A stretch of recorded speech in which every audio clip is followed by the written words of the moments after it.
Selamat pagi, Bapak, Ibu, dan saudara-saudari yang dikasihi Tuhan. Mari kita mengawali hari kerja dan aktivitas kita dengan bersama-sama merenungkan firman Tuhan yang telah dipersiapkan oleh Pendeta Dr. Retni Mulyani, MSI. Bahan bacaan kita pada hari ini terdapat dalam kitab Matius 5 ayat yang ke-7. Berbahagialah orang yang mulia hatinya, karena maka mereka beroleh kemurahan. Judul renungan kita pada pagi hari ini bertemakan kemurahan hati yang melahirkan perilaku yang baik. Contoh seorang yang bermurah hati adalah perumpamaan orang Samaria yang murah hati. Kemurahan hatinya terlihat dari perbuatannya yang tidak memandang dari mana orang itu berasal dan tetap memberikan bantuan. Dia memberikan bantuan bukan didasarkan untuk mendapatkan belas budi atau pujian, tetapi karena dia memang memiliki niat baik untuk menolong orang yang dalam kesulitan. Kata murah hati berasal dari kata eleo, yang berarti belas kasih. Berbelas kasih melampaui dari rasa simpati. Murah hati mendorong seseorang untuk berbelas kasih dengan situasi prihatin dari lingkungan sekitarnya. Murah hati mengajarkan seorang untuk mengalami belas kasih Tuhan, bahwa seorang manusia yang harus selalu mengalami pembaharuan perilaku hidup. Ini yang ditawarkan oleh Matius 5 ayat yang ke-7. Berbahagialah orang yang murah hatinya, karena mereka akan beroleh kemurahan.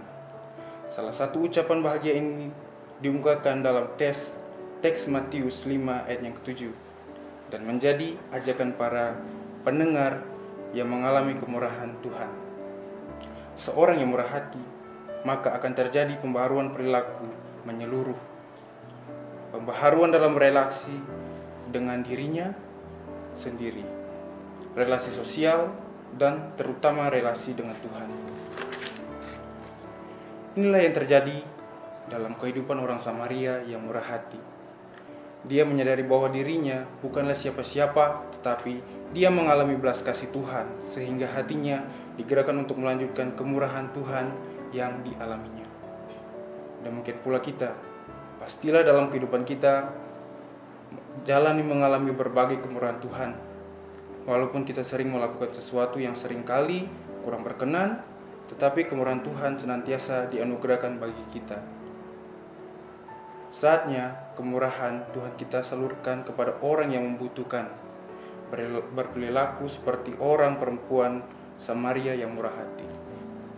Refleksi kita, nikmatilah dan syukurilah kemurahan Tuhan dalam setiap perjalanan kehidupan yang kita alami.